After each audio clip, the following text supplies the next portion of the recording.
Forget 3D and experience a new dimension in screen terror.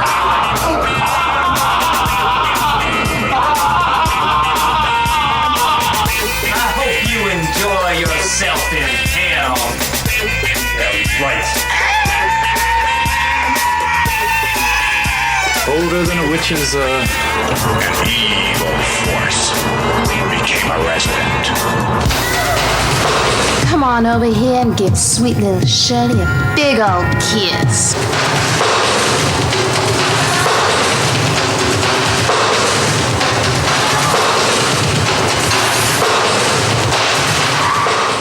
Hey everyone, welcome back to another episode of Sleazoids, the podcast where we go down the rabbit hole of 20th century genre fare from the most influential canon classics to the trashiest exploitation films we can get our hands on, and invite you to tag along in helping us create a canon of sleaze.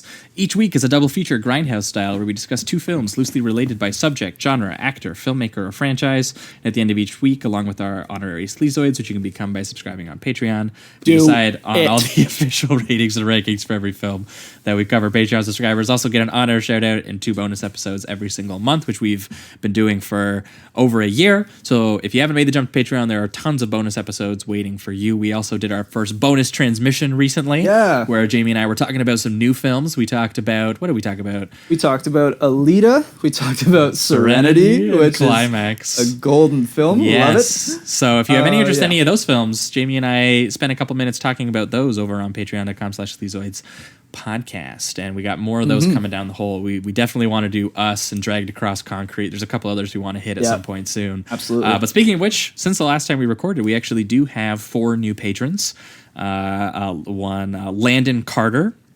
He's been a follower of mine for a long time. Nice to see Landon finally make the jump. Welcome, you, Landon. We also have Dan Flannery. Welcome, Dan. Brendan Carroll and Adam Fors. Thank you very much, Thanks so much guys. for becoming patrons. Appreciate and getting all those bonus episodes. Hope you guys are enjoying that.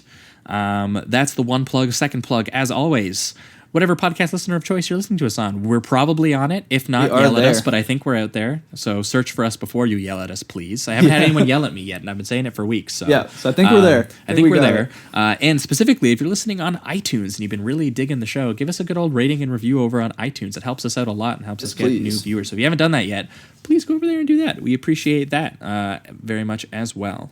Bam! Those are the plugs. Bonus round. Ripping through them fast this week. Welcome, guys. I'm Josh. As always, with me is my co-host, Jamie. Welcome back. We are back talking movies as we always do. 2 weeks ago would have been the last time free listeners would have heard from us, you guys out there, and we would have been talking politically paranoid fighter jet cinema, a niche genre we coined ourselves. 1982 Firefox, directed and starring one Clint Eastwood. Yeah. Maybe you've heard of him. Playing a role that you wouldn't really think Eastwood would be playing. No, he's not the stealthiest guy in the world. Yeah. He kind of stands out in a crowd. Absolutely. And every time he walked up to a Russian guy who was like, "Papers, please," he just started sweating. He just started sweating and immediately became extremely nervous. Yeah, immediately noticeable as an American. Sorry, our cat's yelling. Get over here, cat. But 1 week ago would have been the last time patrons, you guys would have got your bonus episode exclusive to you, and we would have been talking Larry Cohen, R.I.P. to the exploitation legend. We realized that we hadn't talked about a Larry Cohen film on this show, and we needed to bump that up and do that immediately, so we talked 1974 It's Alive, demon killer baby movie with a great poster, and strangely emotional. Yeah, really gets deep. The premise, I did not anticipate that going in, but it was a great nice performance shock by that lead actor. Yes, and also we talked about 1976, Larry Cohen's follow-up, God Told Me To. Which goes to a bunch of places. Yeah, which started out as its own kind of bizarre criminal procedural, which eventually makes its way into psychedelic sci-fi horror shenanigans, which we did not expect. No, not at all. So if you haven't heard that episode, again, that's patreon.com/Sleazoids podcast. That was last week's episode. But this week we have a special guest, a guest we've been wanting to have on the show for a while, who's finally made his way over. Yes. Trash fiend and friend of the show, Steve Carlson. Steve, how are you doing? Hello. Well, welcome, Steve. You know the way that this show goes. Steve's a regular listener. He gives us all kinds of recommendations.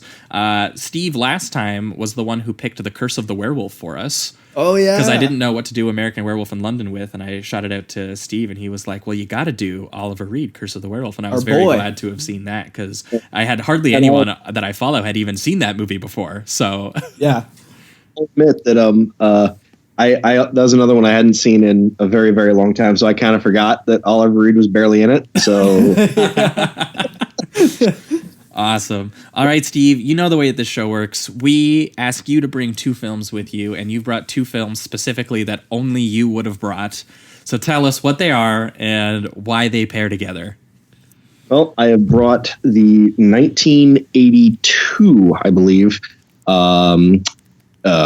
Slice of Madness, Boarding House, and 1993's Red Spirit Lake, both of which are shot on video horror films.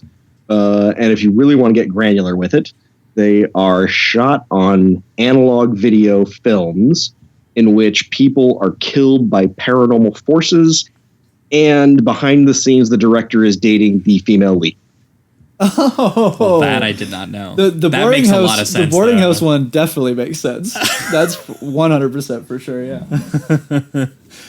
Oh, right. Well, that already answers a few questions. This was our first, Jamie and I's both first experience with shot-on-video horror. I had heard rumblings from trash circles about its existence, but I did not quite know what to expect, and it was an interesting journey, and maybe Steve can jump into a little bit of the history of this, because from what I understand, it's generally reported anyway that Boarding House may have been the first shot-on-video horror film? It's considered the first shot-on-video horror film. And it is, even if it's not in terms of technical specs, like I know Bleeding Skull Video, who've done amazing work in this field, found a Turkish film that was shot on video called Bloody Mansion Death that was released, I think, in 81. That sounds awesome. And I know Larry Fessenden, his film Habit, went through a couple different iterations before the version that most people are familiar with. And there is specifically a shot-on-video full-length version that he made as a student back in, I want to say, 81 or 82, which I actually do own a copy of. A friend of mine was nice enough to buy it for me from him. Wow. That's awesome. For all intents and purposes, Boarding House is considered the first shot-on-video horror film. It is the only shot-on-video horror film, as we think of them, to ever play theaters. Oh, my God. This played in a theater? Wait, Boarding House played in a movie theater? Yeah, this actually was transferred to 35 millimeter and got a legitimate theatrical release. Oh my God, I would kill to see it on 35 millimeter. I bet too. you would be a totally different experience. Yeah. The print has played a couple of times at a couple film festivals. I know my friend Matt Preget has seen it at a film festival before. Wow. Yeah, it's if you look hard enough, I know one of the myriad of video copies that were released in the 80s of that, one of them was inadvertently pulled from a 35 millimeter print. So wow, blew my mind a little there. We haven't even started it yet. All right, well, that seems like as good of any introduction as any, and I think we're just going to jump right into the first one here, the first shot-on-video horror film and only one released theatrically, Boarding House. Let's do it. Yeah.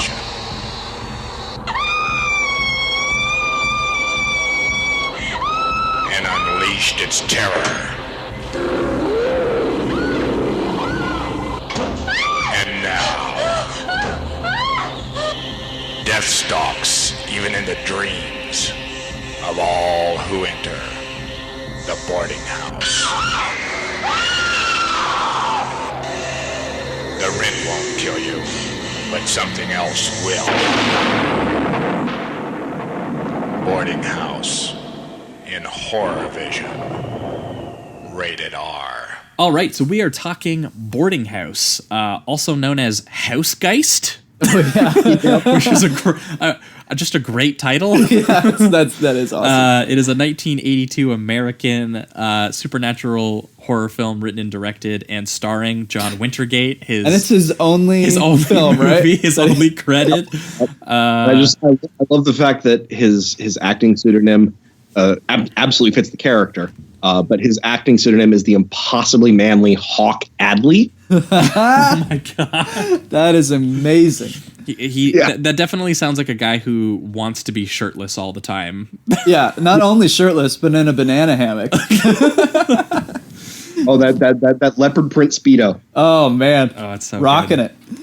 Yep. So this was his first and last film as a director, a writer, and an actor. Do you think my theory, and we'll get into the whole plot of what happens in this film, but my theory was that he just basically wanted to hang out with Playboy bunnies for like a few weeks, so he made this script, and he was like, "All right, let's get this going," and I'll sprinkle in some horror here and there. Am I totally off? Like, because I'm just seeing this guy do one film. And he's just, the whole film is him surrounded by beautiful women who all want to suntan him or put suntan lotion on him and things like that. And I'm just like, this guy's just living out a fantasy. As I understand it, he had initially been interested in this. He and his I don't know if they were married at that point, but his female companion, Kalasu, who is the female star in this, in Boarding House. They had been involved in the LA music scene kind of on a fringe basis for quite some time. And they noticed horror films were popular and with the slasher cycle and all, and they figured they could maybe make a couple quick bucks. But it's still expensive to shoot on film. And then their producer mentions that video technology is coming up, and maybe they could use that. And that's kind of how that happened. Wow. But to hear Wintergate tell it, he always intended to make a comedic horror film, like something that was a spoof on films, basically. And there's actually 2 DVD releases of this, and the second one, which is still in print by Slasher Video, has a director's cut of this. And I've heard it's like, is it like over 2.5 hours? Yes, I've never watched it because it is 2 hours and 40 minutes long. Oh my god! I love it, but Boarding House is a little long in its current form. Yeah. Right. So what is an additional hour of content on this even? Yeah. Like? Do you know what's included in it? I haven't watched it yet. Man. Based on what I read, it sounded like that. It sounded like what he's saying partially was true, that he did kind of intend it for a bit of a comedic slant, and that the more overt comedy scenes are put back in. Okay. And that for the shortened version, he was forced to remove the stuff that like they wanted to sell it as like a genuine horror film, and they were like, dog, like you put in all this like just nonsense. Yeah. So they like made him remove it, and then what we're left with is kind of just like all of these plot and horror scenes that are missing, like fundamental scenes. Where you assume there was probably like expository dialogue and things like that. So there's just like a bizarre, incoherent like structure to this, and like a general segues that make no sense. Where it sounds like they might make more sense in his more full-blown comedy version of this, but that comedic tone still exists in the horror scenes. Right. There's just no context for it. Right. Exactly. I don't know about you, but I feel like a more overt comedic version of this with all the plot bits put back in sounds worse. Would be less fun. Yes. Yeah. No, 100%. That sounds well, worse. because the parts where it was obvious that they were trying to be funny, like they were doing the whole comedy thing, like with the drunk guy that he talks to every once in a while, like you could tell that he was obviously the comedic character. Nom vet. Yeah. And he was obviously the pool boy character or something. And if there was another hour of them doing jokes back and forth, fuck no. So. Yeah, I'll see it someday out of professional curiosity. But yeah, absolutely. I feel like this is one of those sort of like a 5 obstructions type thing where the restrictions that were placed on him actually made the film what it needed to be. Yeah, 100%. No, It seems like if he had his full creative vision, we would have got a whole different film. That's Well, for and sure. I imagine it's why he had to throw in those like exposition computer things where it was like case reopened on this day, this house. Or he also has like an inner monologue going on, and it seems like he's trying to it seems like he's trying to do this whole like noir thing every once in a while, where he's got this inner dialogue and all this. It's so weird. Yeah, I mean, like, on a moment-to-moment basis, this makes absolutely no sense. And then you look at it overall, and you're like, what? So, it's a really bizarre experience.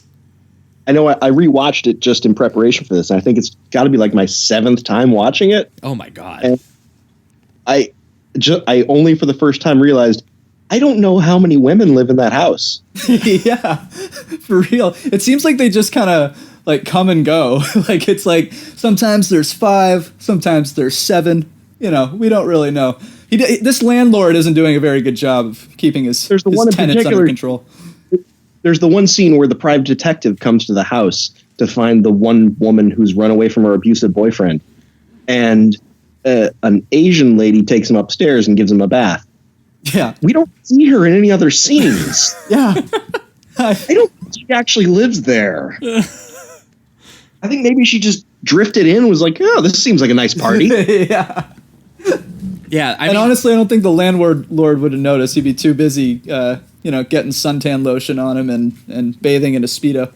Well, yeah, and that's honestly like the majority of this film is just that this house, the premise anyway, is that this house has some sort of poltergeist figure in it that is either seemingly possessing people or like willing them to die, like telekinetically through like Final Destination shit, or and then it also transferred the powers to the main characters, like sort of like Scanners style. Yeah, like they have powers that they are learning to control. Because it's kind of like the house has a history of people dying in it in this way, but also the guy is also the one with the ability. And then it turns out one of the girls is eventually revealed to be like the sort of like soul that's been there the entire time, trying to like murder people by turning on the carburetor while their hand is in it, which is actually kind of horrifying when they actually show that and all the blood spurting out of the sink and stuff like that. Some of the gore and the violence in this was actually genuinely well done. There's a good shot with I think it's a girl and her eyeballs are like coming out of the sockets or something like that. Like it was pretty good, honestly. I mean, you can tell you can see where the seams on that effect are, because she's obviously holding her hands over her eyes so that she hold the fake eyes up to her face, but it's still a really effective image. Yeah. Or the scene where the girl seems to be like sexually assaulted by a ghost, and then when she comes out of the shower, she has like a pig face and she's eating a rat. That genuinely got me. I was like, that's pretty fucked up. Wow. Well done. That's fucking weird. Yeah. Yeah, you did it. Good job, though. Do pigs eat rats? Is that a thing? All right. I gotta say, when this is not being like a weird, incoherent like sex comedy, like it does get into like this weird kind of like hypnotic horror where even like there's kind of like this electronic static score to it. It sounded to me like it was almost Goblin inspired a little bit. I could hear that. And then it gets into scenes where like there's a bit with like the ice pick in the shower too, and I have written down the old pigman face and stuff like that. There's some really kind of like effective horror that I also think works because there was something kind of uniquely effective about seeing that stuff in video format. I actually felt like I agree, because it was more unexpected. I think I think because I didn't expect like any makeup really. At least like bare minimum. I think that's it. Like the no budget assumption that you have by watching something on video. That it lends a sense of, I wouldn't say realism necessarily, but it lends an authenticity that so you wouldn't expect it when this film, and we'll talk about this especially when we get into Red Spirit Lake, for them to get when they eventually do get a little bit more stylized, it's kind of freakier and weirder and more unexpected, more off-putting. in ways that was genuinely effective and shocking when it eventually did hit. Yeah. Yeah, I mean, there were a few films of this genre that really pulled this off. Olaf Ittenbach's The Burning Moon in particular is just like, holy crap, how did you do all this? But yeah, I mean, there's a certain, I guess, intimacy with video, right. With video and image that you don't expect out of 35 millimeter or 16 millimeter or like anything like that. Yeah. It's just a certain sort of it's because you can relate it to like a soap opera or your home camcorder footage or something like that. Yeah. And here's someone making a movie with it and using at times genuinely effective effects, and it's like, no, this there's something there where your brain's just going, no, this isn't supposed to happen. Yeah. And paradoxically that kind of makes it more effective.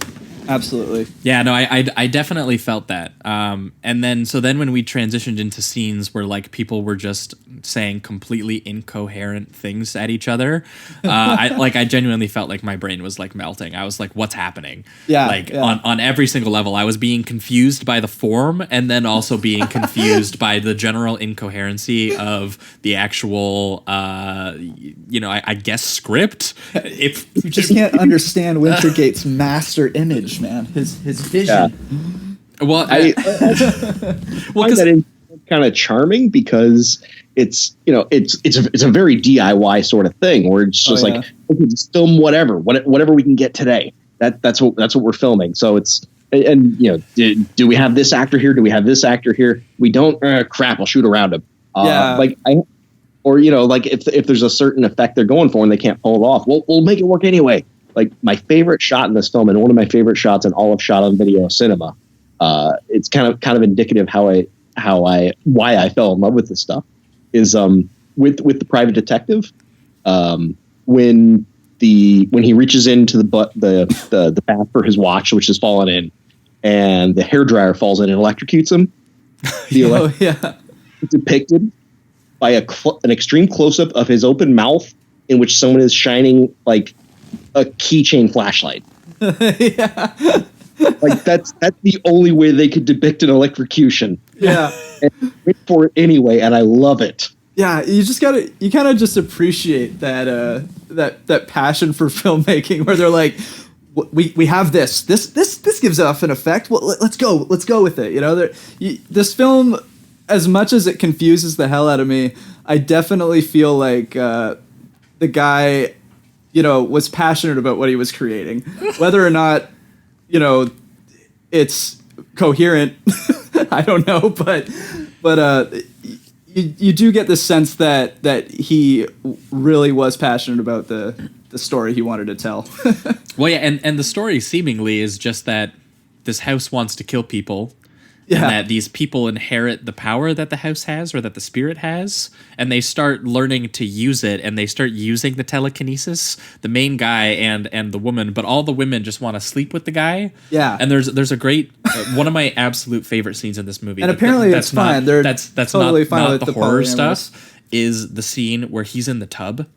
Oh, he's taking like a bubble bath, and one of the women are like, why don't you go like up there and try to like seduce him or whatever? And she goes up there and she's in the bath and she's in lingerie and everything. Yeah, she's like trying to like get his attention and all of that. And he has this line. Was that? It's because they want to get the weird tapes that he's always listening to, which are about telekinesis and mind power and things like that. Right, because he's actually honing his power. Yeah.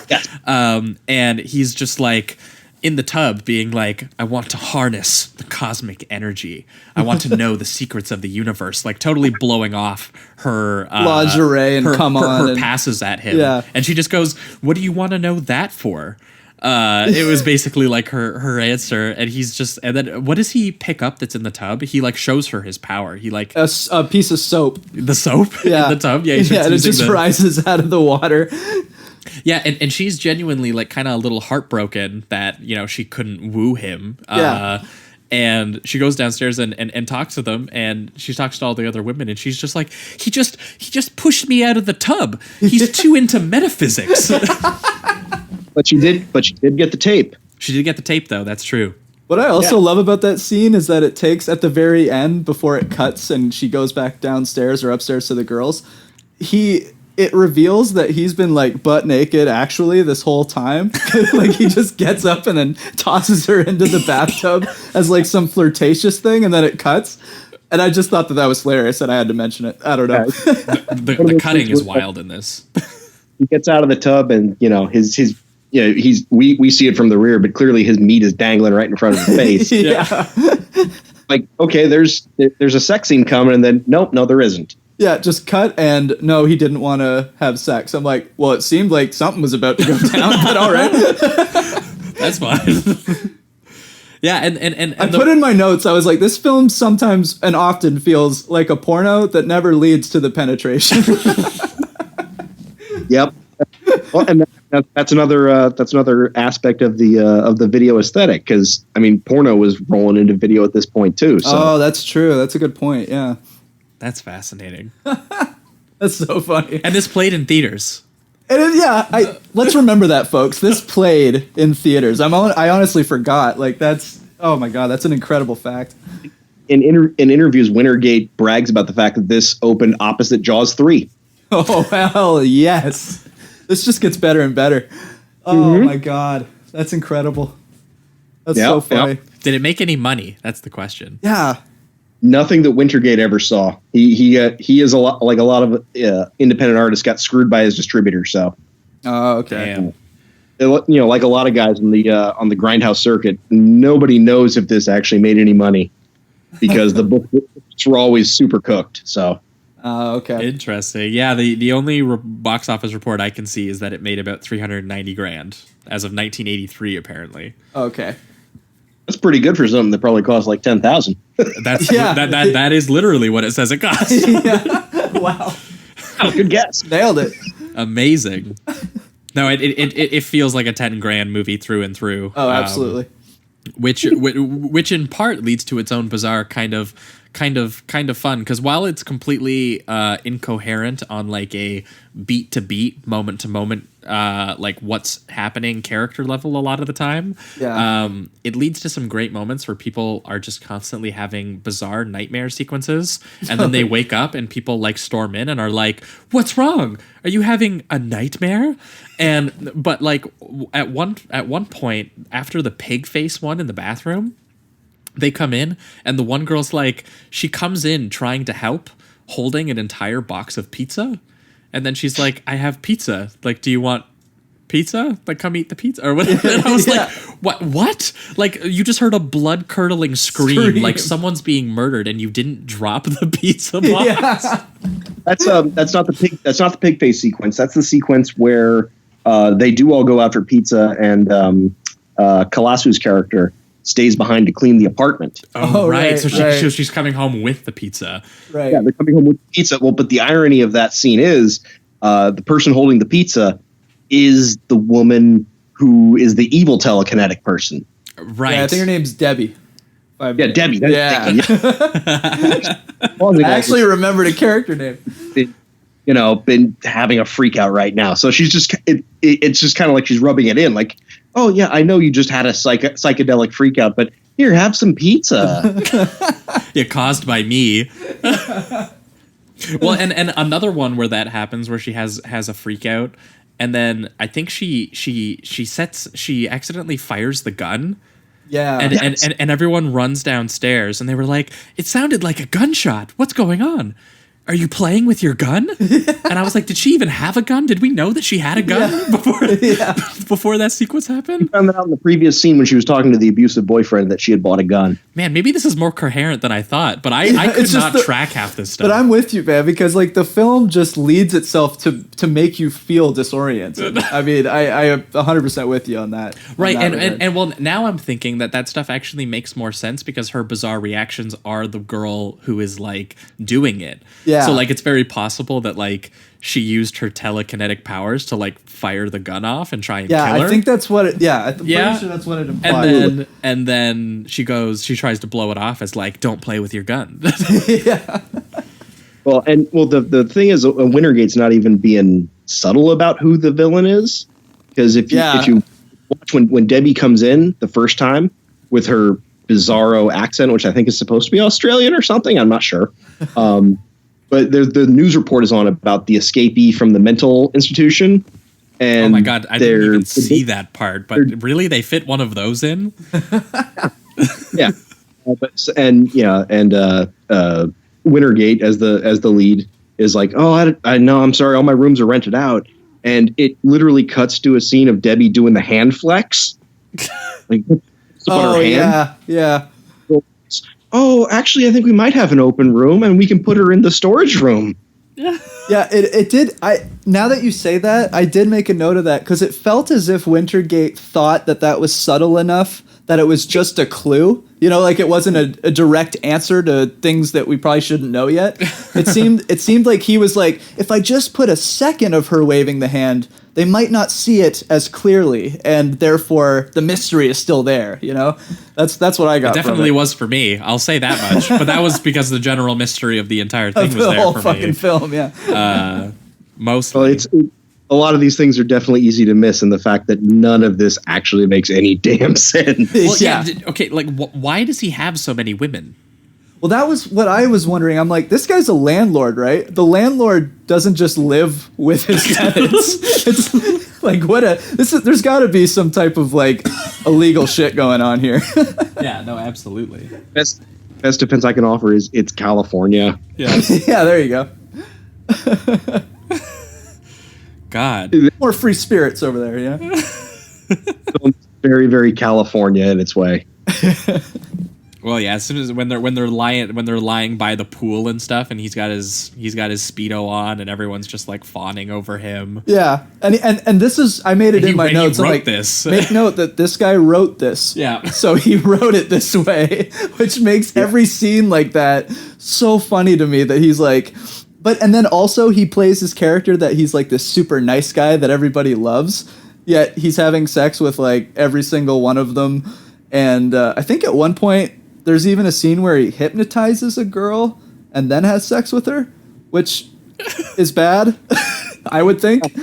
Maybe I got that wrong. Maybe I read that wrong. But it was the scene on the beach, and I thought he hypnotized her.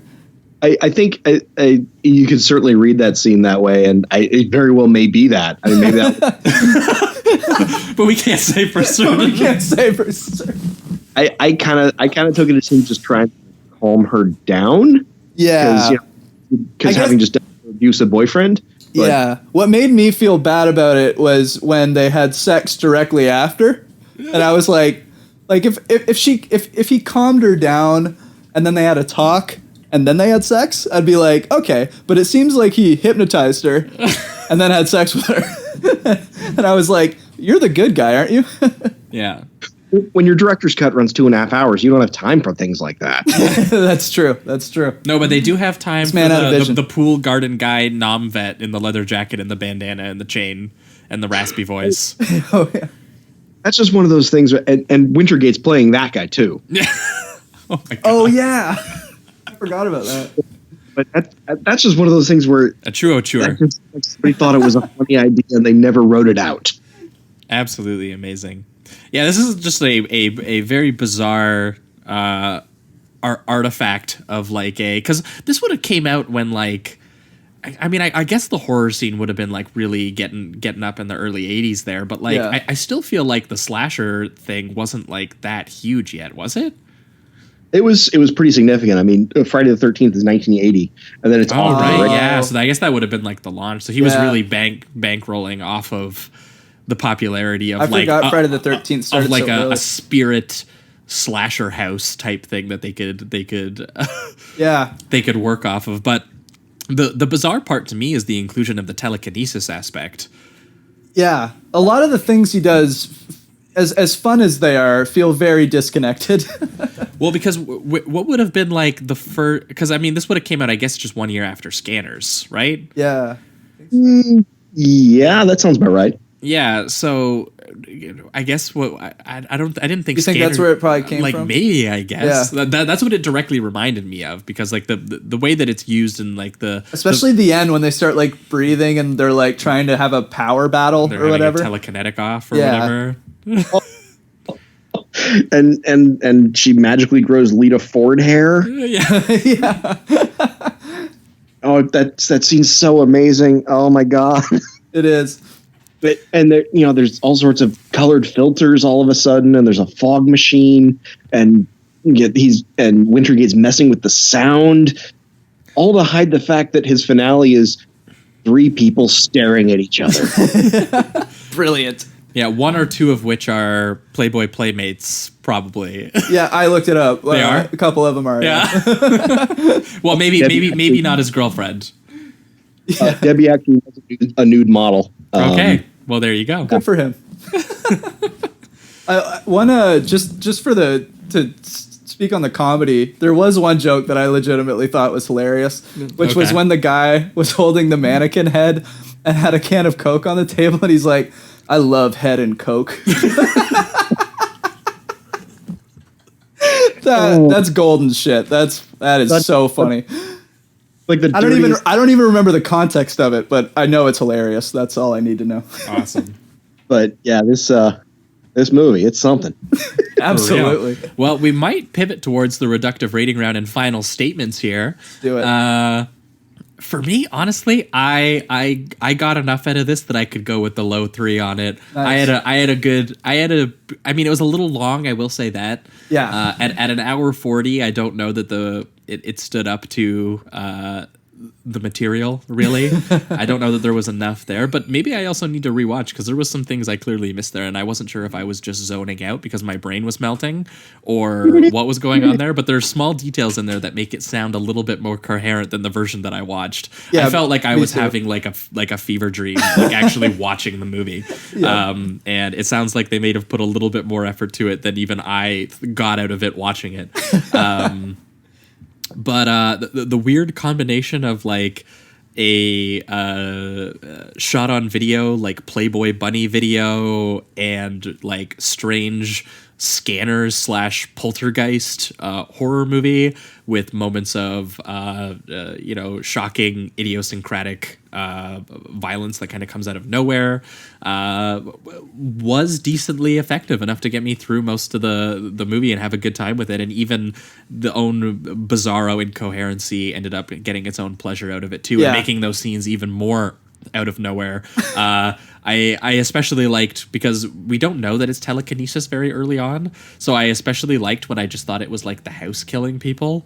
Yeah. So like it was just telling them what to do, and they do it. I really got like a Final Destination vibe out of it, where like there's this preconceived death is just already there for them, and they just have to kind of step into it, and that's very literalized when like the ice pick is like on the counter and it just like faces upwards when the girl's coming back down, and her hand just goes right through it. And I find stuff like that just particularly effective because I don't know, I kind of like something about lack of control. I pre-envision it basically, so it's almost like self-actualization when it actually happens, and then to see it in, again, this kind of like this video format that I had never seen this stuff done in, lended it a unique feeling that I hadn't experienced before, and was extended and compounded on in Red Spirit Lake, which we'll be getting to next year. So Absolutely. this gets a 3 for me. Sweet. It's a 3 for me as well. I still think that this guy was playing out a bit of a fantasy that he had in his head for a few weeks.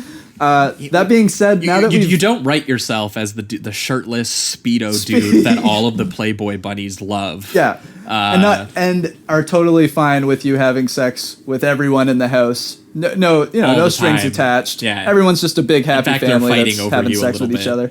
It's absolutely hilarious. But that being said, some of the effects were effective. The pig thing I thought was effective actually genuinely effects. Nice. Yeah, effective effects was genuinely frightening and just really out there. And then there was the other one, like that eyeball sequence I thought was funny. And yes, you can see her kind of like holding the eyeballs, but there's enough blood going around and everything. And once again, having that what's the reference again? Straight to video or shot on video. It does add that kind of layer of You explained it earlier a little bit better. I wanted to say realism again, but that wasn't quite the word. It feels more. I don't know, just gritty in your face. I don't really know how to... It feels like, I don't know, I think Steve mentioned that it feels like home video. It feels like you're watching home videos, or it feels like something. But then all of a sudden, something bizarre that you would have never seen on home videos. Right, like the no budget aspect kind of tricks you into thinking that they couldn't do something like that, and then it does, and your brain just freaks out. So I thought it's entertaining. That's the thing. I don't know how much I get out of it from like a filmmaking point of view, obviously, but just the fact that this exists and that it played in theaters, I think, and that there's a 2-hour and 40-minute director's cut. Yeah, I can't believe that's a thing. Can you get it? So you can go out and get the director's cut if you wanted to? Yeah. The Slasher video DVD is still readily available, and it has both the regular cut and the director's cut.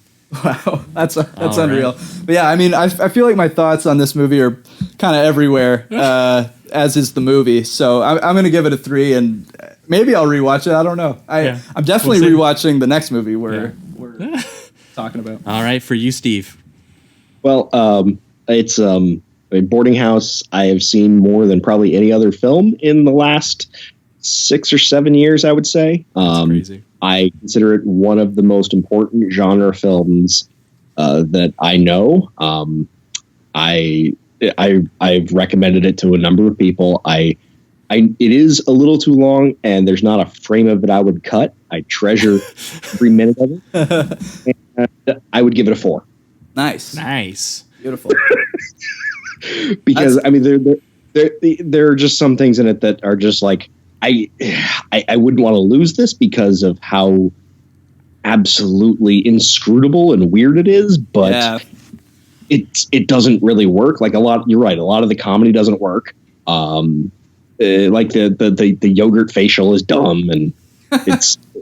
I do like the chicken chow mein scene, but it's only because it's how loosely the girls actually do the group chant. It's something like they all individually came up with at the same time, but didn't time right. Right. 4 people all trying to say the same thing at 4 different intervals. Like they're like a really bad sing along of row, row, row your boat. and I can explain to you what happens in the film. It doesn't make any more sense.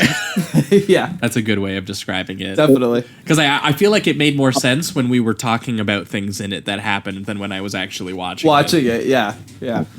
At bottom, there is an elusive logic that only makes sense if you are John Wintergate. Absolutely. The visionary. And I love that, but it does get a little tedious at times. So that's why I'm at the 4 on that. All right. Well, that will be all for Boarding House 1982. We're going to be right back, and we're going to be talking Red Spirit Lake 1993.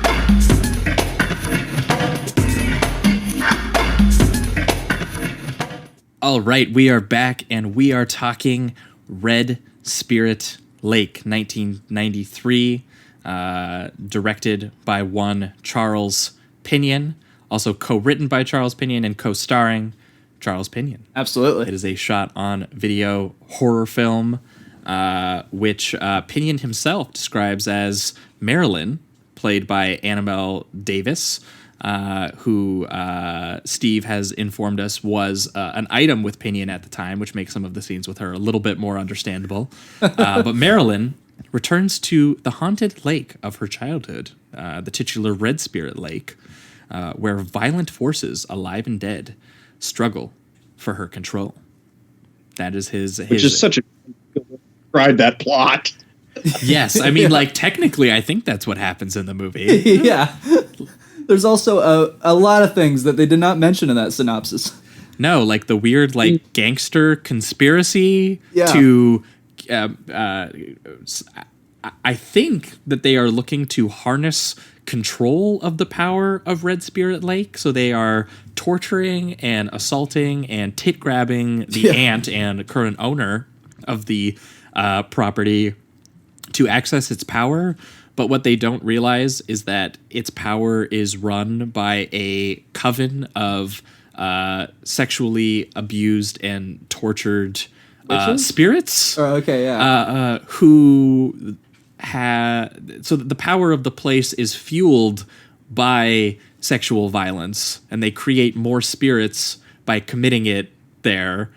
And that's what they're trying to harness, and they are also creating more of it by doing so. I think that's the general gist of what on a plot level is happening, is that these gangsters really want control of the power and seemingly immortality of these spirits, but don't realize that they can't harness it because it's coming from a place of sexually abused women. So yeah. In fact, they can only be the perpetrator. Yeah, that sounds good. That sounds right? Yeah. Right, yeah. There we go. That's the general plot, sure. But we figured it out. And we'll say that general plot unfolds over 69 minutes, which nice. Yeah, I had to get it in. Totally on purpose. Come on. Yeah. Come on, dude. Pinion has a vision, guys. Yeah. And the style here, which I will confess, I watched this film first, so it was my first shot on video horror experience, and I wasn't really sure what to make of it. Yeah. And then I watched Boarding House, and I was like, oh, I can see what he's doing different, because this is so much more controlled and stylized a use of the format. It seems like Charles has an actual full vision, whereas Wintergate had little ideas that he wanted to incorporate in a story. Yeah, whereas like Charles, it seems like he had something he wanted to say from start to finish, whether that is batshit insane, weird, or gross, full-blown whatever, psychotic and surreal, and it is what it is, and it's a vision, and more intentionally bizarre and dreamy, and it's kind of like no budget lo-fi stylization, but then it also is very intentionally transgressive and shocking, and its own its sense of rhythm and cutting is very schizophrenic, and it almost gets into like borderline like snuff film territory, and it has a real sense of like lighting and atmosphere, and I really didn't realize what Pinion was doing different until I saw Boarding House, and I was like, holy shit, you can really see the effort in here to create something unique. People have compared his use of lighting here to Bava, which I won't say is completely off base. I see it. I mean, obviously he's no Bavo, but I mean, like, I do see that. He doesn't have the resources that Bava ever got. So it's a case of like, imagine if Pinion actually were to get that. I feel like he might actually have a vision. There's one particular scene. It's when they're looking at like those aliens or whatever. And there's this features an alien abduction, just like on the numerous peripheries. Supernatural things happen in this movie, and he's got like this green and purple lighting going on. It reminded me of kind of those like reds that we'd see in Suspiria and things. Well, this is when Pinion and his because he plays the caretaker who I guess managed the property for the aunt along, and is it his brother who has the Thomas, I think is his name. Yeah, Thomas has the mark. Yes. Yeah, and they tell a story about that they were possibly like abducted by spirits, but they don't think that there's like they think that it was like an alien abduction, so they describe it as that. Yeah, and he calls them angels, I think. Yeah, he calls them angels, and there's also like a lot of like, it seems like they're in like a tinfoil space, and it's being lit with like harsh greens and reds and blues, and they're just screaming at the top of their lungs. And then it's like smash cut to a close up of like Pinion's gothed out face and like wide eyes talking about them angels. Them demons are coming. Is insane. What was that? Just especially the sound work in that scene and the abduction scene is insane, especially at the end when Thomas starts screaming and Pinion just cranks the levels up to the point where it just starts fuzzing out. And then hard cut. Oh yeah. It's like, and I love he also adds like when he's looking at the aliens or the angels or whatever, he adds like almost it's like a fisheye lens or something. So it seems really distorted when you're looking at the aliens, which I thought was just a nice little effect. in a video shot film. So that was pretty cool. Also, the score in this movie, genuinely incredible. I thought. I actually couldn't believe how good the score was. There's so many unique little things in this score, and it goes so many weird places, especially the credit sequence, the ending credit sequence score, whatever song they chose. It's like an industrial orchestral thing. Oh, it's unbelievable. That's Empire's Collapse by Cop Shoot Cop. Okay, I'll have to look that up. A New York no wave band. They're amazing. That's off their album White Noise, which I think I'll love them. Album. Because I was like, I couldn't even believe it. Yeah, it's I had one of their songs off that album as my ringtone for a long time. So nice. To have a movie like that's so artistically in my wheelhouse and have it end with a Cop Shoot Cop song, it's just like, oh, this was made just for me. Yeah, that's awesome, man. No, yeah, absolutely. But I mean, you can tell just in comparison that Pinion has more inherent artistry than a lot of other people working in this field. Yeah, and the music comes from the fact that he was also a musician. He was in the punk rock scene in Florida for a long time, and that's where his first film was made down in Florida. A film called Twisted Issues that started as a documentary of the punk scene down there and just kind of mutated into a horror film. Is this the one that's about the skateboarder? Yes. Okay, yes. I haven't seen it, but I added it to my list because as soon as I watched this movie, I'm like, I need to see what this other guy's popular film is because, good Lord. It's amazing. It's nice. It's the punkest film ever made. It's so great. Sweet. But you can see that like he knows what he's doing more than other guys do, and I guess this film specifically is kind of spiritually aligned with a lot of video art and the cinema of transgression that was popular in New York City in the early to late 80s, even into the early 90s, to the point where Richard Kern, one of the main figures in that, is in this movie. He's the handsome gangster who does all the rough tit squeezing at the beginning, and then gets is he the one that gets gets anally fisted to death? We can say it. Yeah, one of the best deaths I've ever seen on film. Yeah, well, and it's so funny because we came off just talking about, oh my god, we did 2 weeks of Shinya Tsukamoto. Yeah. And both of his movies involve something going up an ass. Well, yeah, there was the tentacled vision of his wife or his girlfriend anally penetrating him with like her weird tubes, metal tube dick, that snakes. And then there was also the bit about him anally penetrating his wife with a gun. Yep. And honestly, I did get Tsukamoto vibes a little bit from this, in just that kind of that kind of like fractured schizophrenic style to it. Although this has kind of like a no budget goth element to it that is definitely unique to solely it. I think that I've seen so far. Absolutely. But this is like the way that this movie moves is what I think I was most kind of shocked by, because we go from, for example, that scene that we talked about earlier about the alien abduction sequence, which has like just crazy lighting and crazy sound, and it's a bit of storytelling by Charles Pinion. And then it moves to a seemingly dreamy possession sequence where Marilyn picks up a violin in her bedroom and starts playing it, and then that becomes the score to what is like an ancient rape flashback where the original spirits are all assaulted and killed in this like these really sort of like scuzzy shots of like what seems to be like a beautiful forest lake area, but you wouldn't know it based on the way that Pinion films it. And it moves so smoothly between those three things that I was completely flabbergasted by it. And a quick touch that I have to comment on before we move on. I lost my mind when it's later explicitly noted that violin is diegetic. I was just going to say this. That's hilarious. Yeah, because when she gets possessed. I thought it was like a dream. Like Yeah. in her dream, she like picked up this violin or whatever. And then later she does it again.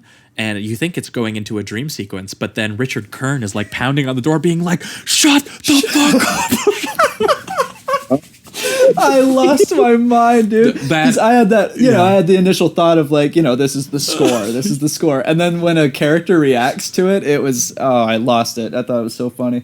Yeah, that is such a good joke, and it's so ingrained into the style of the movie that like I couldn't help but be impressed by that. Like it takes skill to just conceptualize that development in general. So absolutely, I gotta say, like on a moment to moment basis, even though this is as bizarre and seemingly plotless as Boarding House could sometimes be, there is a real sense of control and rhythm and filmmaking storytelling that opinion and very strong. Yeah, it's like you can definitely tell he knows what he's doing. He knows where he needs to take this. And yeah, there are offshoots in it that because there's just stuff that interests him, but it all does tie back into the main plot. Mm-hmm. Yeah, and to shoot a movie like that and to achieve a sequence like that when you're shooting on video in, I believe Ignati from the AV Club said that it appears to be just somebody's grandma's cabin is where they shot it. I thought that was extremely accurate. And that's just it, is that you have an inherent uphill battle to shooting something like that, and to achieve sequences and set pieces like he does in this just was really, really impressive to see, and to also get bizarre moments of comedy that are also intentional that you just have to love. Like I'm gonna let Jamie. I'm gonna let Jamie do this one. We're gonna do the sauna one, right? It's just so good. It's just so good. Now, before we do, I wanted to actually ask Steve, do you think, are these moments where this guy is having the moment with, it seems like she's like a nymph or something like that in the sauna, is it supposed to be hilarious? Yes. Okay. Because what I think he does well, I guess he does. Another New York artist, Bob Log. And yeah, so yeah, I mean the tone of that film, the tone of that sequence is absolutely okay. Because while I was watching it, because a lot of the film does have those horror elements, but while I was watching it, I'm like, there's no way that this isn't intentionally hilarious. This is so objectively funny that no one could sit down, review it, and be like, this is part of my horror experience. You know what I mean? So I was just wondering if he did have that intention. Well, yeah, no, it is, because I think part of the spirit's revenge is a sense of humiliation. Yeah. Okay. And that's what I got out of that scene, was that she was trying to seduce him by just immediately dropping on her knees and blowing him. Right. And he has the most inscrutable response to getting head that I've ever heard anyone ever utter. You disturb my subtle energy fields. Yep. And she has infected the purity of his psychic space. Yeah. And he says it with such like he's so passionate about the line. Like, this actor, he goes, you could tell that he's definitely, he's not a trained actor, but this guy is going for it. And that's what really sells the whole thing, because the lines are obviously just insane and absurd. And well, yeah, because he goes into the sauna to meditate, right? Like, that's his thing. Yeah. He's doing the whole and he does it for a very long period of time, and even that results in some comedy. And he's one of Marilyn's friends. Yeah. One of the friends that shows up 45 minutes into the movie. Yeah, who show up at the cabin to have a good time at the cabin, because she inherits this cabin from her aunt, who is brutally murdered in the opening scene by these weird gangster types or whoever, who are trying to harness this power of Red Spirit Lake. And his determination on the role. This guy gets butt naked Like, Oh, yeah. he's full frontal. He goes out in snow, which I can only imagine was like negative 20 Celsius weather, and he does Tai Chi. And then it's pretty obvious that I think maybe it was a cue, but it seems almost as like the director was like, go out there for as long as you can, and then run back, because it even shows him like doing the Tai Chi, and then it seems like he's genuinely discomforted and runs back into the sauna. And I just thought that was a funny little thing.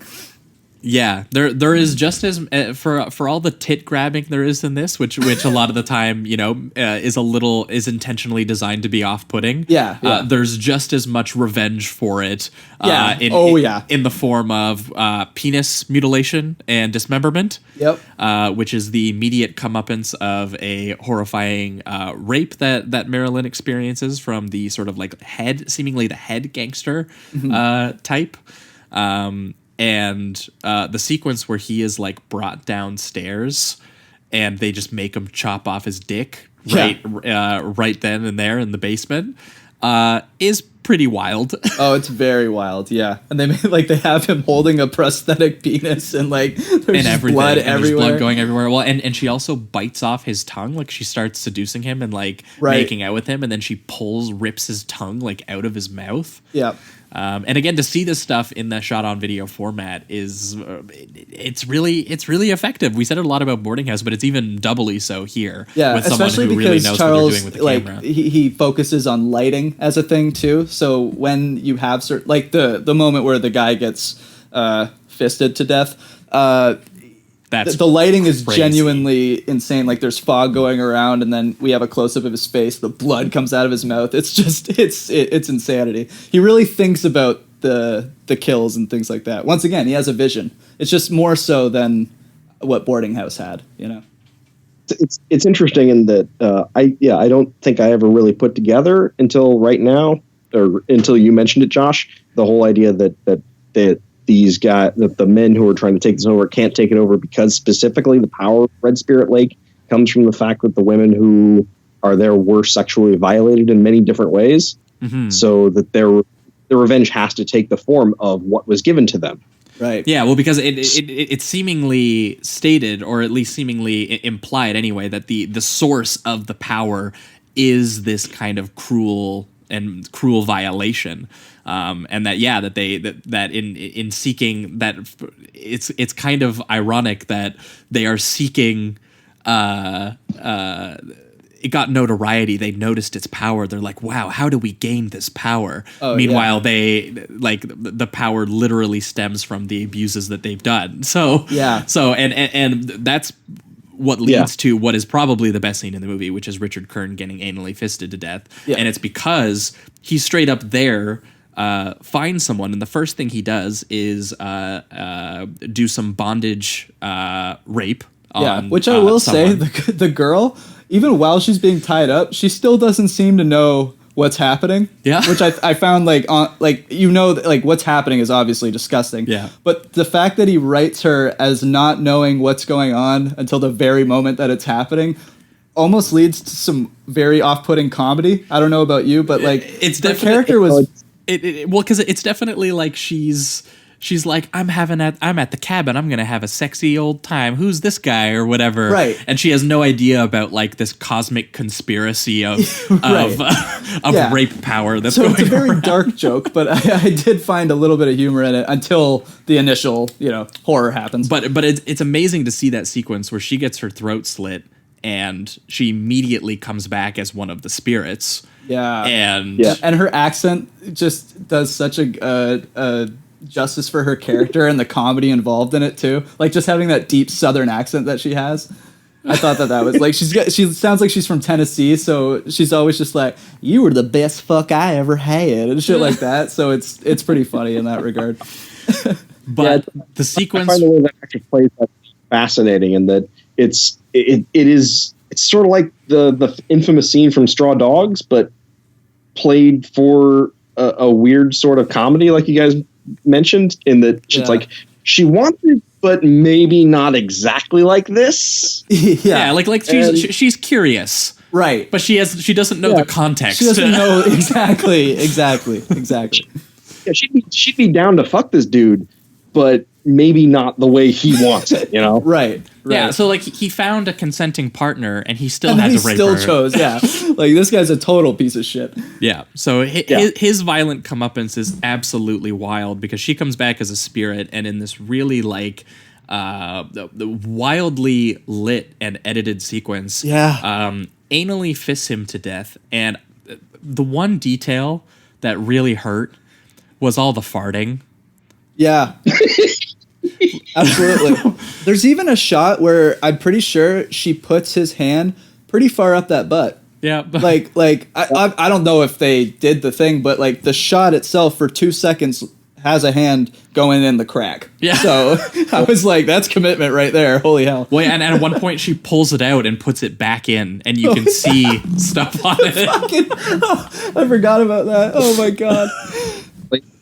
To drop a factoid that I learned a little bit ago when Blood Video did a fanzine that was just a whole interview with Charles Pinion, which is where I learned that after his third feature, We Await, he moved out to LA having no money and no prospects or anything, and drifted into porn.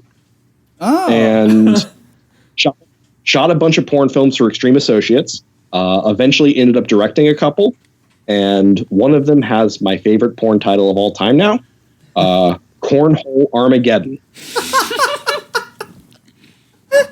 No, that's not real. It's a real film. You can fucking hell. Oh my God. You can put the artist in porn, but you can't take the artist out of him. That's right. The man had a vision. Yeah, this guy's insane. Yes. I can't believe that no one was like where's Jason Blum for this guy? Yeah. Like, give him $1 million and just see what he does. I want to see Opinion Project 2019, baby. No, and that's the thing. I thought about this film when I started getting interested in SOV after seeing Boarding House and Black Devil Doll from Hell and Video Violence and a couple others. So I was going through a video guide whose name is eluding me right now. It's but it was like this big, thing, this comprehensive thing where it was just every video that this guy had reviewed in his publication, whose name is also eluding me, and I will remember it as soon as we're done with this. That's how it goes. But, yeah. And he happened to mention Pinion's films in the course of it, and I was like, how come I've never heard of these films? Has anybody written anything about these other than this dude? I want to say it's the Phantom of the movies, but it's not the Phantom of the movies. It's the other one. Michael Weldon. Psychotronic Video Guide. That's it. Yes. It was the Psychotronic Home Video Guide. And yeah, I was going through the whole thing, just looking for things that might possibly be shot on video. And the Pinion films popped out at me like, I got to look at these. And I Googled them and Pinion's website popped up. He's like, oh yeah, I sell these. I'm like, I'm buying these. That's awesome. That is awesome. One of the best made. I can't believe it's called Cornhole Armageddon. What? That's so funny, man. I love this guy. Charles Pinion's hilarious. Yeah, we're definitely gonna be checking out some more of his stuff. So yeah, we should maybe do the skateboard one. So thanks for bringing this with you, Steve, and for being patient zero of its apparent reclaiming in critical circles. I'm literally showing this to all my friends. I guess first claiming. It's not really no one shit on it. I guess not a lot of people saw it. Yeah, which is this should be. I can't believe this doesn't have like a bigger cult following. Like we've seen other movies that are far less well made than this, and they have cult followings. Like we were talking about Neil Breen. That kind of thing. And it's like, this is so much fucking better. Like 1,000 times better. And it seems like no one's heard of it. Well, yeah, and you don't have to sacrifice the bizarro comedy of it because Pinion's in on it. It's like, this is so meme worthy. How have I not seen this like just plastered on Twitter? I would guess it's the transgressive nature of it. Yeah, maybe, yeah. But I mean, the subtle energy shields and stuff like that could go viral in a goddamn day. Easy. This needs a cult following. I want it to happen. I'm feeling on this show we're going to get a lot of power out of subtle energy fields. Yes, yes. I think the thing with Pinion was, I mean, even at the time, his stuff was just kind of it was well liked by people who saw it. I mean, I know, it was well reviewed in like Draculina and things like that. But it's just no one was paying attention to those sorts of films at the time. Right. And it didn't really get a legitimate release until 1997, when Something Weird did a whole video series called Frank Henenlotter's Sexy Shockers from the Underground. But even then, it was in an edited version, because I think Something Weird had come into trouble for selling certain rough porns at the time. So that the VHS version of that film was cut, and no one saw the uncut version until Ping started selling it himself. So. All right. Well, I think we might angle towards reductive rating round and final statements on this one. If there's any scenes or anything that you haven't had a chance to mention yet, Steve, this is a good time to do it. But for me, God, it's got to get the 4. My first time watching it, honestly, I think I had it at a 3. But as soon as I watched Boarding House, and I was like, oh no, this is like someone doing shot on video, but with control. I had just a bizarre aversion to the shot on video format my first watch through. And I watched it a second time after seeing Boarding House, and I was like, oh my God, there is just so much. So different. Yeah, so much to really love and appreciate about what he's doing here. And it has a really, it has that, shocking, transgressive nature to it, but it also has like a genuine sense of style in its lighting. It has a surreal sense of plotting, I guess. But also, I've already spoken about it, but I can't speak highly enough of again, the kind of way that this moves, because and especially in comparison to Boarding House, if we're talking about both films here, like that film has segues that I'm like, what? Whereas this, I felt it's a smooth 69 minutes where it goes from piece to piece. And even though there's things that you'll briefly be kind of like maybe a little perplexed by, it seems intentional. It seems mysterious. It seems interested in the idea of kind of like unknowable powers and demons and angels and all kinds of things that that maybe we even I like the Charles Pinion's inclusion of himself as the caretaker, who we didn't mention it, but I did kind of find something very interesting about the ending where the caretaker is the one who actually ends up killing Marilyn. Angels are coming. Yeah, in like this where he's seen once again, he's seen these spirits, and he's seen something. He knows there's something supernatural out there, and again he has interpreted it in a way to only increase the source of its power. Which I find just a genuinely compelling and interesting idea that he does explore, and I can't get enough of his like dreamy lo-fi gothed out style and the atmosphere that he is successful at for over an hour in here. And we got to mention that this is 60 minutes long. And it features some absolute batshit insanity. One bit with the that one death we didn't talk about yet was just that one with the where someone takes a gunshot to the head, and I was curious how he would be able to film that because of the budgetary constraints. And he does a quick shot of like it going through the dude's head and spraying and just falling flat on the floor. And I don't know what it was about the way that he shot it, but I just found it even more effective than a movie that has like actual squibs and has the money to pull that off. And he added the effect that the character that's below the guy gets the blood put onto his face. Oh yeah, it sprays which is just like this added little thing. I think that's might be also what helps it drive. Yeah, a little bit. I don't know. There's something out. There's something about even just the implied nature of some of the ways that he films some of this stuff that makes it even crazier, because you can just imagine. Same with the anal fisting. It's not as explicit. It's more explicit than, but your brain puts it together. But your brain makes it seem even more explicit than it actually even is. Absolutely. And just once again to feature a coven of sexually abused spirits, alien abductions, penis mutilations, a little tiny bit of Satanism. There's little pentagrams around and stuff like that. And then anal fisting to death. And a dude burnt to a crisp in a sauna. And after saying some of the most memorable lines I've ever heard. And I'll say them forever now. You've disturbed his the my subtle energy fields. And his psychic space. Oh, it's so good, man. So yeah, I gotta say, I've 100% I have never seen anything like this, and I was glad to have the opportunity to do so. Yeah. So thanks, Steve. I would like to start with thanking Steve. Yeah.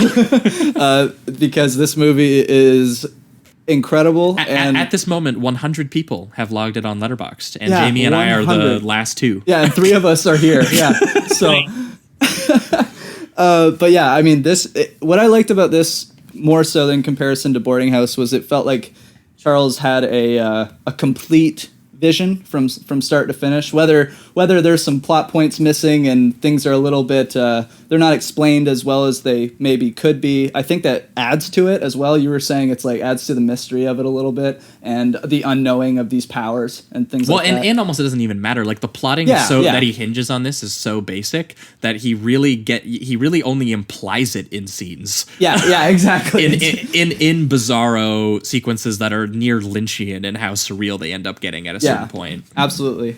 So yeah, and the cross between just outright disgusting like rape horror, but somehow he mixes it with this outlandish, ridiculous comedy and then mashes it together and still doesn't.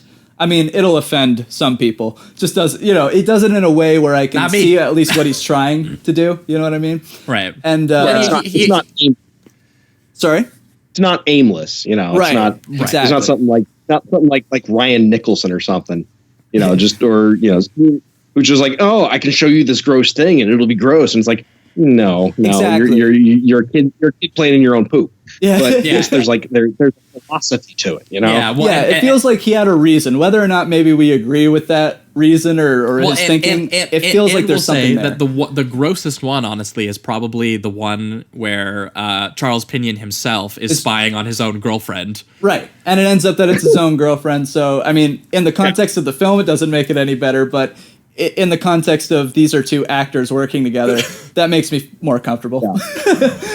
I feel them demons. That scene is unbelievably funny and also so weird in its own way. It does actually push forward the actual central mythos of this movie. Yeah, the demons are his sexual desires. Exactly. Right. It's actually the only time that's actually confronted head on as an idea, which is he feels the demons and they want him to jack off. Also, I love the joke where the girl's like, "Why don't you just buy pornography?" Like that's what she yells at him when he runs away. That's so funny. Charles Pinion is a funny motherfucker. I will say that he knows comedy. But yeah, I mean, I can't wait to rewatch this. I'm going to show this to every single person that comes my way, and yeah, I'm going to give it a 4. I just want to say that again, I've seen this film like I think 5 or 6 times at this point, and the funny thing is, I just noticed last night that the why don't you just go buy pornography thing actually has a plot point in it. Oh, in that because she runs to the window to yell at him. That's the first time she sees the witches. Oh wow! Yeah. If she doesn't, the witch is there. That's hilarious. I didn't even notice that. Yeah. I was too enthralled by the overall ridiculousness of the scene that I was just like, I can't believe I'm watching this. It's the funniest thing. And that's what's crazy is I feel like when I rewatch this, I feel like I will find more details to get out of it that I missed that just were because intended. Some things were so ridiculous or just crazy to me that I was just enjoying it on a very entertaining level. Whereas I don't think I dug as deep as I possibly could with some of the stuff he's doing. So, all right, but for you, Steve, the moment of truth. Can we guess? Oh, this one's an easy for me. 5, did you say? A total 5. Yeah. Nice. Now this is a film I have recommended to more people than I think any other film I've seen in the last decade. I would say there is a level in which this film was made for me and only me, and I vibe with it on a level I can't explain. Basically, it's like it's infected itself into my soul. Well, thanks for sharing it with us. I feel like we know you a little bit better. Yeah, absolutely. We got to know Carlson watching these films. Yeah. Oh, no problem. I'm happy to be able to bring it to you. That's awesome. All right. Well, is there any scene, last thing you wanted to mention? No, the only thing I did want to mention was the ending, but you kind of tackled that. So I did want to mention. I thought the bald guy was actually a kind of decent actor. He had some moments that were genuinely good. He's definitely, you can tell he's not a trained actor or anything like that, but he actually put forth a performance that I thought was intriguing. The little henchman guy. Yeah, and he had who was the witness to most of his friends dying. Yeah, he had a pretty awesome death too, which is when he like starts dancing with the spirits, and then they just strip him naked in the snow, and then he just freezes to death. You're like, oh damn, that's crazy. There's a certain, it's almost like a weird poetry in his death. Yeah, just the way that he's dancing with the nymphs to the classical music, and then all of a sudden just cuts to him just like shriveled up. Yeah, it looks like Jack Nicholson in the Shining or whatever, but instead it's a totally naked man. Yeah. Hell yeah. What a film. Well, I think that will wrap it up for this week's episode. Thanks again, Steve, for bringing on these two films. That was Boarding House, 1982, directed by John Wintergate, and Red Spirit Lake, 1993, directed by Charles Pinion. And from what we understand, these are pretty underseen films just in general, so we're hoping a lot of people will go and check it out. But if you're going to check out one, make it Red Spirit Lake, I think, is the general agreement on this one. I agree. If it's going to be one, definitely Red Spirit Lake. But Steve, both are worth the watch. This is the part of the show where if you've got anything to plug, you can do it here. Oh, yeah. I'm on Twitter at L Cosgrove. I'm also on Letterboxd under the same name, L Cosgrove, and I have a sporadically updated blog where I am attempting to go through everything I own and actually watch and review it. Okay, well, how many movies do you own? Let's see how possible that is. Having updated my list tonight with the things I got for my birthday, I believe I am edging up. Thank you. I believe I'm at 2,900, I want to say. Oh, my God, dude. Good luck, man. Here I am. It's going to take like 10 years, but I believe in you. Yeah. Oh, no. It'll take me much longer than that. Yeah, well, and the collection's just going to keep growing. Like, here I am sitting here. I don't even remember how many I have at this point. I'm a new Blu-ray collector, so I've got about 560 or something like that is my total. I've been going pretty ham these last, like, 3 or 4 years in collecting, but to think that that's, like, 1/6 of what you have right now. Yeah. Oh, man. And it's again, just like you, it's only been in the last few years because I've gotten paranoid about physical media going away. So I'm just like, I need to buy everything I might ever want to see. Yeah. We might be heading that point in the near future here. For sure. All right. Well, that will wrap it up for this week's episode. For Patreon listeners, you have your own very special episode coming in 1 week's time, where we are going to be talking To Live and Die in L.A., 1985, directed by William Friedkin, and Manhunter, 1986, directed by Michael Mann. 2 films in their own way about the slippery link between cops and criminals, but also very, very heavily stylized crime procedurals from the mid-80s. Both starring William Peterson. And both starring William Peterson. Who are awesome. Yep, who gives awesome. completely diametrically opposed performances for the reasons that the filmmakers had very diametrically opposed thematic concerns when it came to what that connection meant and what it means, which is the same thing, meant and means. Just throwing out words here now. But either way, end of the show. Both, we've been going for a while here. Both films, though, we got to say Jamie and I really loved. So if you want that episode, again, patreon.com/Sleazoids podcast. That's in 1 week's time. But in 2 weeks' time, we are going to be back with a special guest, and we are going to be talking for the first time trauma films. I have never seen a trauma film. Me either. But we are going to be talking about the Toxic Avenger, which from what I understand is kind of like the biggest trauma film. Which is why we're doing the gateway trauma film first here. 1984 Toxic. Probably good for us too, since we've never seen one. Yes, probably a good choice on that front. But we're going to be pairing it with 1993 Cannibal, the musical. Yeah. Directed by Trey Parker, and I also believe co-written probably by Matt Stone. Actually, I don't know if they were. I think collaborating they were. I think they were collaborating it at that time. Yeah. Matt Stone is in the movie, so he definitely was. Matt Stone does appear in Cannibal, so I don't know. I don't remember if he wrote any of Cannibal, but they were at least working together at the time. Okay. Cool.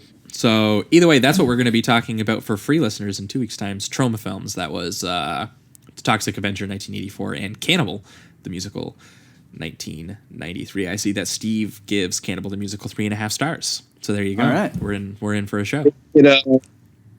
Fun fact: Cannibal the musical also contains a cameo from Stan Brakhage.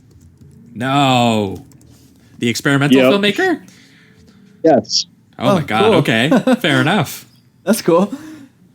Sounds good. All right. Well, thanks for letting us know that. And yeah, I think that's it. That'll wrap it up for this week. Thanks as always for listening, guys, and keep it sleazy. Keep it sleazy.